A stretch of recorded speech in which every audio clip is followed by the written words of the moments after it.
A note before we start. My copy of 8-Bit Adventures 2 was provided for free by the developers.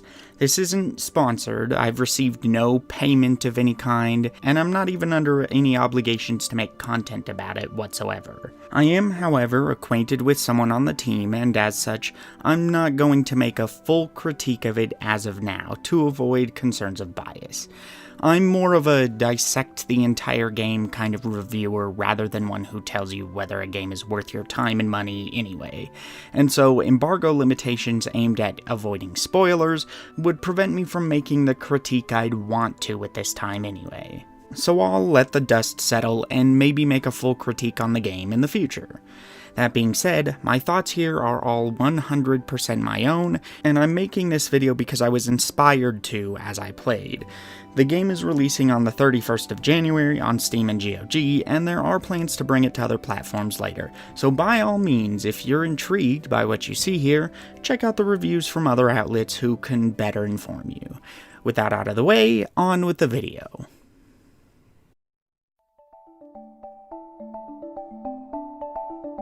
As I've made pretty clear countless times on this channel, my favorite genre of games is the JRPG.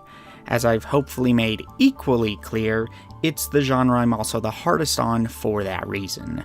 So many design choices that are commonly employed feel rooted in antiquity instead of quality. As such, I find it hard to go back to JRPGs from before the PS1 era, honestly. Sometimes you get a smooth ride. Sometimes the game has simply patinaed rather than rusting right through. But often, half the mechanics are just there for meaningless, bloated variety, and a third of them don't even function or actively hurt you by accidentally doing the opposite of what they claim to do. Battles are slow, punishments are brutal, grinds are demanded, localizations are a mess or really limited, stories are rushed or forced to be small in scope. When you play a classic JRPG, there's a high chance that you can run out of patience if you're not inclined to overlook such issues. Sometimes I'm in the mood for that kind of challenge. Other times I'd rather play 1,000 hours of launch day Fallout 76. Well, hanging upside down and naked in a blizzard. The sad part is that often the games themselves aren't even bad, they're just uninvitingly rough. It's a nice day outside, all your friends are here, you've got great food being grilled nearby with the smells wafting into your nose as you breathe in the clean park air, and you just want to play a nice game of baseball. But damn it, every time you swing the bat you get splinters and nobody has gloves to borrow. Rectifying this issue isn't always that important to teams that are making retro throwback RPGs, unfortunately. Sometimes you'll get a great game, but it still has those rough edges. Maybe because they're endearing to those devs. Maybe because it's safe and well-tread ground. Maybe purely for limitations of budget, time, and therefore scope. Similarly, many throwback RPGs that do try to maximize modern quality of life and polish lack inspiration. You'll start it up, and it's much more concerned with memeing the genre or straight up creating their own Dragon Quest clone or Final Fantasy or whatever. I don't want to downplay the value of these games, nor suggest that every modern 2D JRPG fits into these categories. Making a game this long and complex is going to be a ridiculous task either way. Making any game is. Sometimes you just have to make those decisions for your sanity, and to maintain your passion all the way to the end of the project. But that's why it's so nice to run into a modern attempt at 2D JRPG design that can feel both nostalgic, feel original, and most importantly to this discussion, feel smooth as silk to play.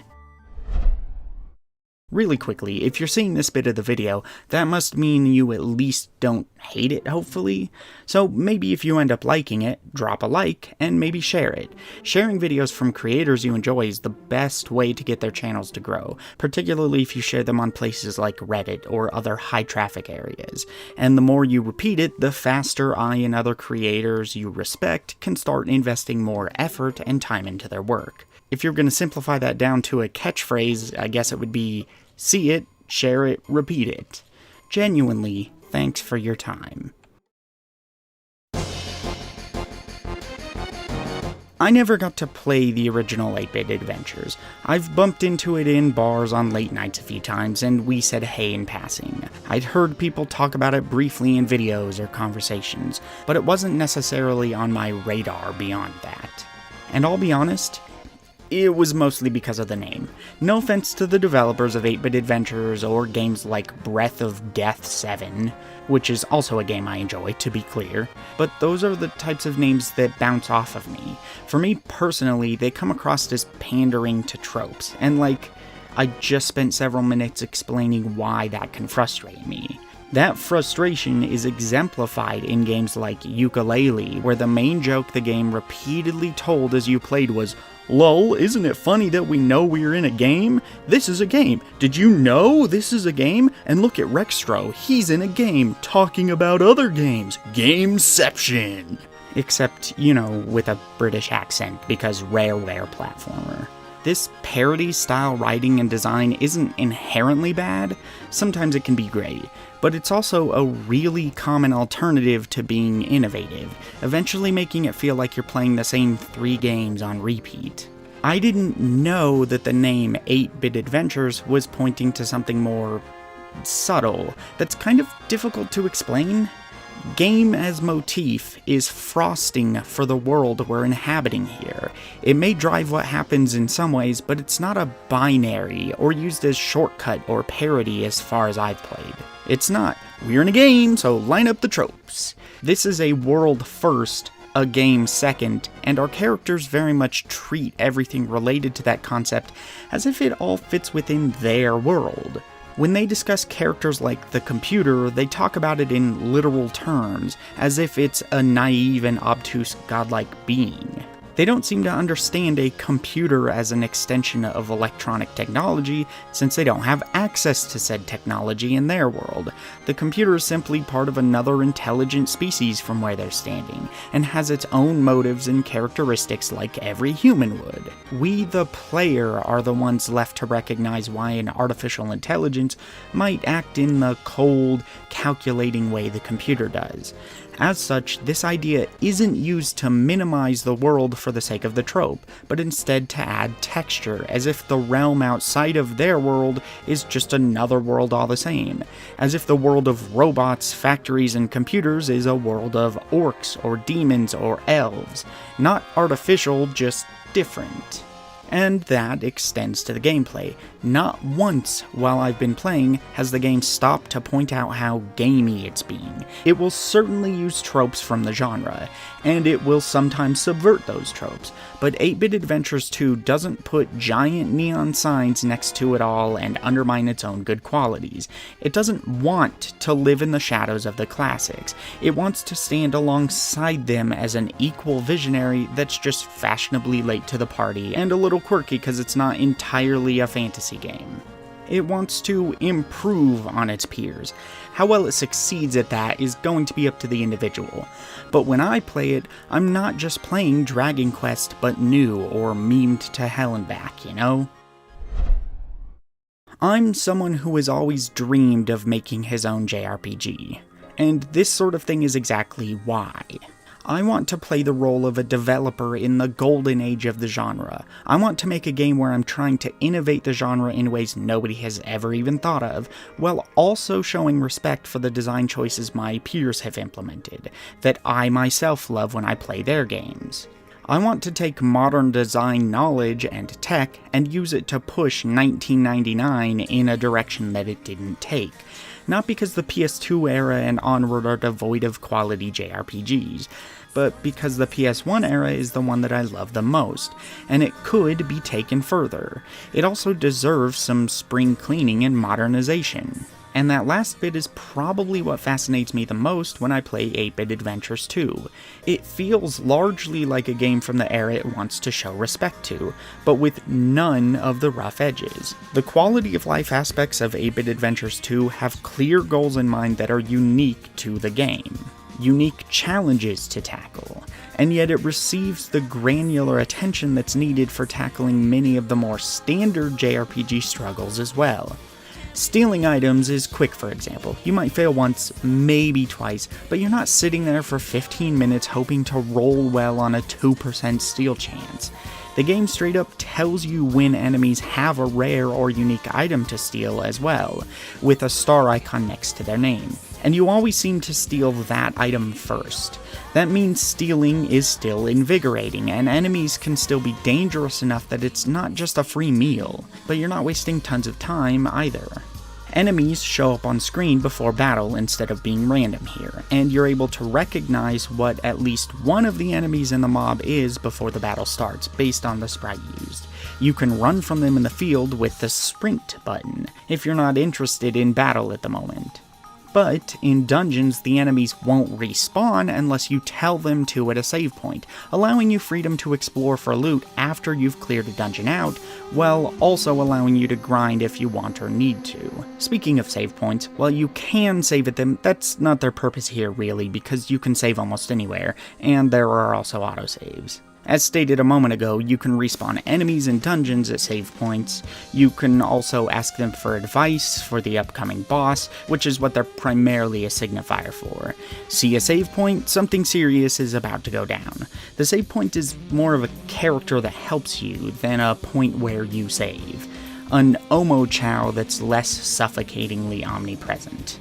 I haven't died yet, but the game mentions a retry system so that you can just focus on the battle you're on if you think you can beat it. The first few world map areas didn't have enemies, so as to focus on the story and dungeon exploration.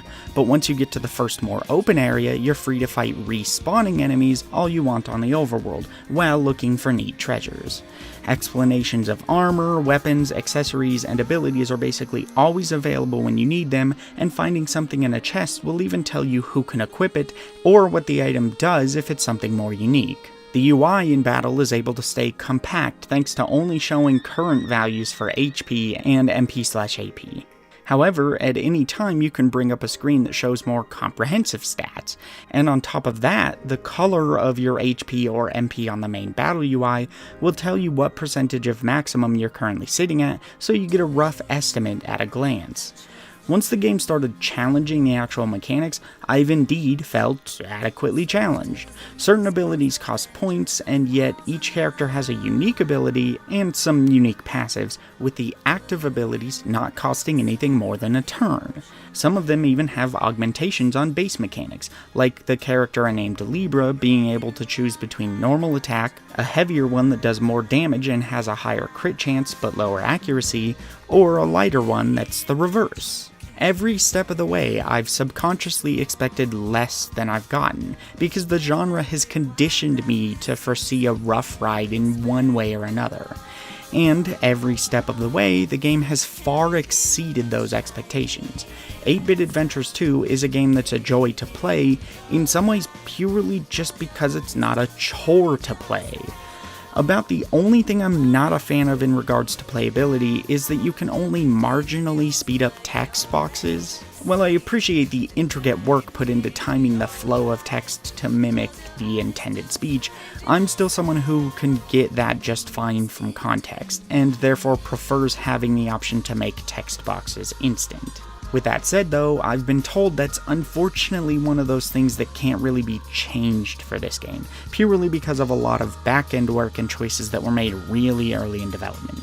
The devs aren't unaware of it though, and are happy to look for solutions for next time. So for now, I'll happily go with the flow of the script and cutscenes. I think I'll enjoy the story in the world of 8-Bit Adventures a lot by the end. I don't think it'll blow my mind or be as formatively unique of an experience as, say, Final Fantasy VII was for me, purely because it still relies on standard fantasy foundations. But so far, the thing that I appreciate the most, and the thing that might lead to me believing this is the best JRPG for beginners, while still being a great option for veterans of the genre, is just how not in your way the game is. Just 4 core developers, and it took 7 years to make. A big, probably very difficult undertaking. So it would be understandable to get so wrapped up in everything else that you forget to make the game feel smooth to interact with on the most raw levels. But they didn't. This game is as smooth as butter, and I can't show my appreciation for that as a jaded old JRPG cynic enough. JRPGs are far too often much too concerned with being expansive and long to be comfortable experiences, or even balanced experiences. And the ones that try to remedy that instead regularly feel shallow and stripped of all the meat they need to feel unique or compelling. As far as I've played, 8-Bit Adventures 2 is neither. It sits in that Goldilocks zone, making it so nice to just sit down and play. But what do you guys think? Have you played the first 8-Bit Adventures title? Are you planning on picking this one up if you have? And what's another JRPG, new or old, that you've really appreciated for its focus on ease of playability in some way? Sound off in the comments below, and I'll see you next time.